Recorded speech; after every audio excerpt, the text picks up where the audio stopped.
So the Baldur's Gate Awards, Baldur's Gate, no. Dang it!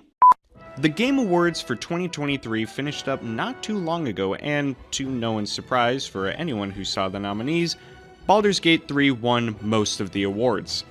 Best RPG, Best Multiplayer Game, Best Community Support, Player's Choice, Best Performance, and Game of the Year, the highest award given to any game. But of course, there was much more than just Baldur's Gate 3. There were many announcements made that I think will make many of us excited for the upcoming year. Now, I won't go through every single announcement, but these ones just stood out to me. Brothers: A Tale of Two Sons is getting a remake. I remember playing a bit of the opening of the original, but it didn't really click with me.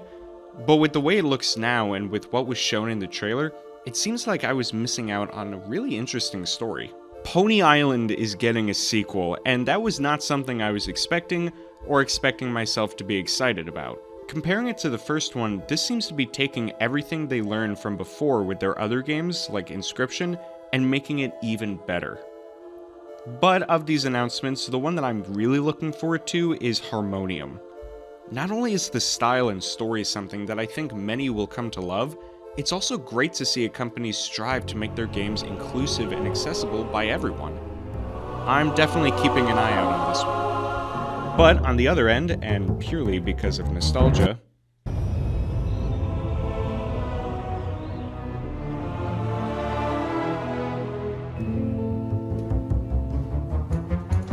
that's right, we're getting World of Goo 2. Finally! It looks exactly the same. The character design is the same, the puzzles look more complex. I'm sure it's the same kind of game, but that won't stop me from waiting for it.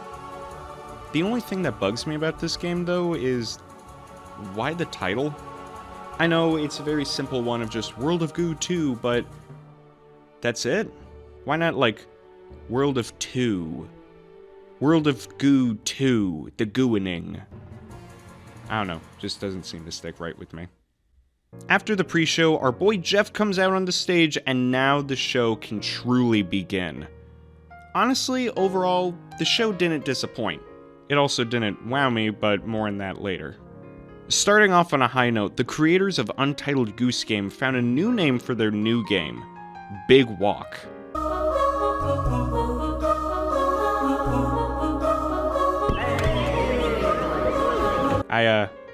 I don't know what's happening within it, but I kinda like it. The environment looks like a really polished Firewatch game, but the characters take on a more school toy look. It looks like fun, but as of right now, there's just not enough to go off of. Dead by Daylight isn't dead yet with its new release of the casting of Frank Stone, which is described as a single-player cinematic horror experience. That's a lot of words. I've seen this game before, and for this to be single-player gives me hope that they're going to take the time they need in order to create something incredible with this. Visions of Mana is the next mainline game in the Mana series in over 15 years. As a Kingdom Hearts fan myself, I understand that that's a long time. Ironically, both games were also made by Square Enix. I don't know much about the series, but from the trailer, it looks great. It seems like a semi-open world game with new mechanics, but what really stood out to me was the music involved.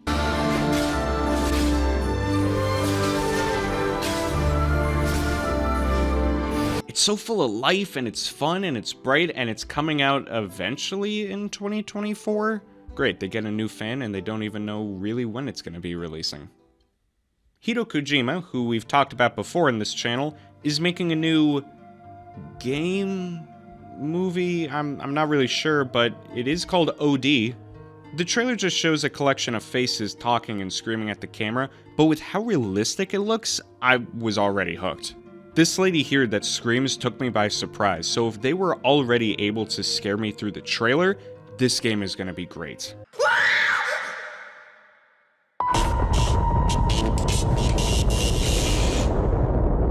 Following this trailer, they also mentioned that Jordan Peele was working with Kojima on this game, and that is what sold me on this. Two incredible minds in their own fields coming together to create something new.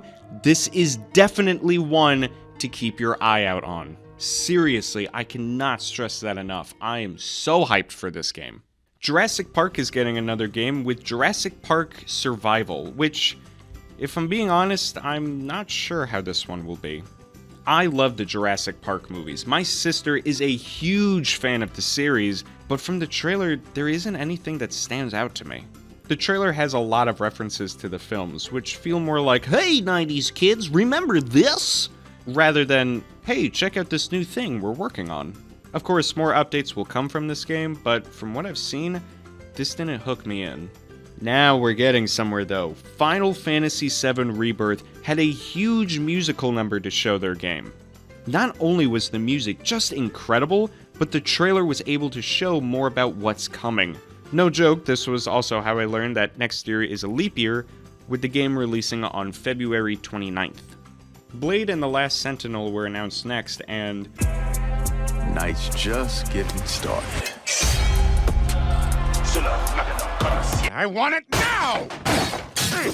With Blade, there wasn't a lot about the game shown, but the style makes this game stand out from everything else that was announced so far.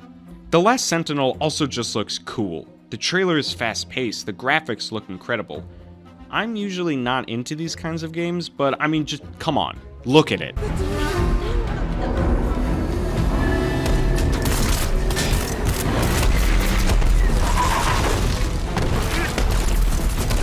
Do you know what's happening on screen? I have no idea what's happening. It just looks cool. Now look, I'm gonna cover this in a future video eventually, but trust is something that shouldn't be taken for granted. And unfortunately, Hello Games lost my trust years ago. Now, in fairness, I've heard that No Man's Sky is doing much better now. It's gotten a lot of updates, a lot of patches, it's multiplayer. It looks like the game that they promised so many years ago. But getting that game in the early stages and selling it shortly after because there was nothing to do made me lose trust in them. So when I heard that Hello Games was making Light No Fire, I had the exact same feelings towards it. The game looks very similar to No Man's Sky. Not a lot has changed, and I'm not sure how finished the game will be once it's released. Don't get me wrong, I'll keep an open mind, but this isn't at the top of my list. And to wrap up the night, Capcom announced Monster Hunter Wilds. I haven't played any Monster Hunter games before, but a lot of people seemed excited by it. Good for them. This year's Game Awards were great. There were many announcements made that captured my attention and make me excited for 2024 in gaming. The show itself also seemed to go much more smoothly. It also had no random audience appearances like last year. I think I want to nominate this award to my Reformed Orthodox Rabbi, Bill Clinton. Thank you, everybody. For the 10th show, I was glad to watch it and finally know more about what they're talking about. Now, for those who did watch the show, what did you think? Did any game not win an award that you wanted them to? Leave a comment and let me know. Personally, for next year, I'd love to see the flute player give the award for best score in a game. Anyway guys, thank you for watching this video, and remember to chase the chaos.